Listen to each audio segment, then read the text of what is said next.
Let's be real, we've all been there. That dull, pounding ache, that sharp, sudden pain.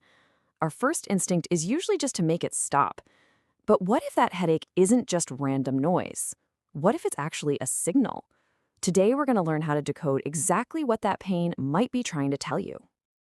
Yeah, think about it like this. Your body is sending you data. That throbbing, that pressure, it's a coded message. And understanding that code, well, that's the first step to not just treating the pain, but getting to the root of the problem. So let's start cracking that code, shall we? Okay, so first things first, the big why. Why do we get these things in the first place? To really get a handle on headaches, we have to know where they come from. And as you're about to see, the triggers can be all over the map, from the super obvious to the surprisingly complex. Sometimes it feels like a headache just pops up out of nowhere, right? But usually the cause falls into one of these four main buckets. And what I find really interesting here is that huge slice for lifestyle factors. That's actually great news because it means a lot of this is stuff we can actually control. Then, of course, you've got neurological issues, infections, and physical trauma. This framework really helps us start connecting the dots. All right, let's drill down a bit into the specific culprits. Under that lifestyle umbrella, something as simple as not drinking enough water or just being super stressed out can be a massive trigger. An infection could be a common sinus or ear thing, and sometimes it's something less obvious, like high blood pressure or even just eye strain from staring at your screen all day. It really shows you how interconnected everything is. Okay, here is a really important point. A headache is not just a headache. They're all different. I mean, you wouldn't put a bandage on a burn, right? The same idea applies here. To get the right kind of relief, you first have to figure out which character you're dealing with. This chart does a great job of breaking down the big three. So let's look at the differences.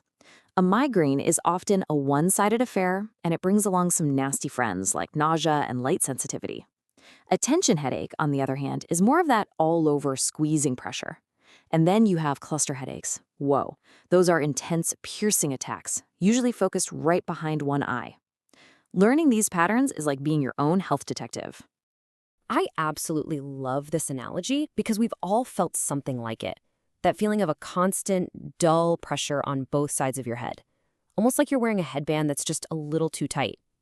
Yep, that's the classic signature of a tension headache, which happens to be the most common type that pretty much all of us experience at some point. Okay, let's shift gears for a minute and talk about what is easily the most important part of this whole conversation. While most headaches are, manageable, some are actually alarm bells for a serious medical issue. Knowing how to spot the difference isn't just useful, it can literally be life-saving. So I really want you to pay close attention here. These are the red flags we need to talk about. The symptoms we're about to go over are the signals that take a headache from being just a nuisance to being a potential emergency. This is where we stop talking about self-care and start talking about getting immediate medical help. Let's run through the emergency checklist. Number 1, a sudden, explosive thunderclap headache. We're talking the worst headache of your life hitting you in an instant. 2, if you have a headache and a fever or a really stiff neck. 3, if it comes with any weakness, numbness, or you find you're having trouble speaking. 4, any significant headache after a head injury. And number 5, if the pain just will not go away, no matter what painkillers you take. If you experience any of these, don't wait. It's time to call for help. Okay, now that we've covered the really critical warnings, let's get back to the more common headaches.